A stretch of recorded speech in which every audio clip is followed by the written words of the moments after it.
dalam penelitian itu membuktikan bahwa merokok itu 78% penyebab orang terkena serangan jantung, 78% karena merokok. Loh, kenapa kemudian kok kita nyalahin kopi? Kenapa kok kemudian kita nyalahin kuah belangong? Loh, kuah belangong itu suatu kenikmatan yang Allah berikan. Kopi itu suatu kenikmatan yang ya silahkan dinikmati kenikmatan itu. Tetapi harus dengan cara yang thayyiban, tidak boleh berlebihan. Mana kopi di sini? Tidak ada kita sebutkan kopi sebagai faktor resiko.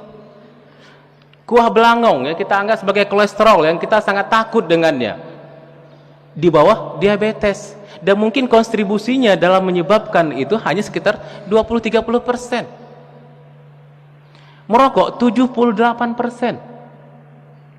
Dan WHO mengatakan, WHO Badan Kesehatan Dunia yang mengatakan bahwa di dunia orang yang paling cepat mati, kematian yang paling cepat itu setiap 6-8 detik. 6-8 detik satu orang di muka bumi ini meninggal disebabkan karena rokok.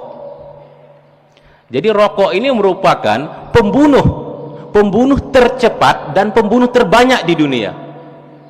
Nah, jadi kalau ada saudara kita yang merokok mengatakan sehat-sehat saja, saya kok nggak mati-mati? Ya belum, mungkin besok, mungkin ntar lagi kena serangan jantung mati gitu. Tapi di saat itu coba hitung berapa banyak sudah orang di muka bumi ini yang mati disebabkan karena rokok.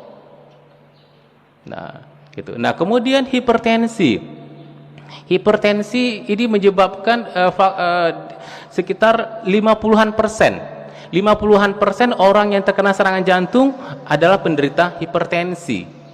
40-an% orang yang terkena serangan jantung karena diabetes.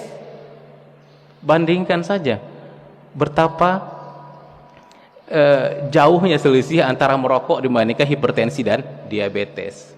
Nah, ini 3 faktor risiko yang paling utama, dan ini semakin hari semakin lama di Aceh ini semakin banyak. Ya, dari data yang ada, orang Aceh yang merokok itu semakin banyak, bahkan usia anak sekolah yang merokok itu semakin banyak. Ini data dari mana? Data dari Dinas Departemen Kesehatan.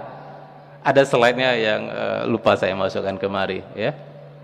Semakin banyak anak-anak Aceh, anak-anak Indonesia, anak-anak Aceh yang merokok. Semakin banyak orang Aceh yang mengalami hipertensi, semakin banyak orang Aceh yang mengalami diabetes. Maka bagaimana kemudian kalau kita menganggap esok hari jumlah penderita jantung di Aceh bisa turun? Nggak mungkin, gitu, ya.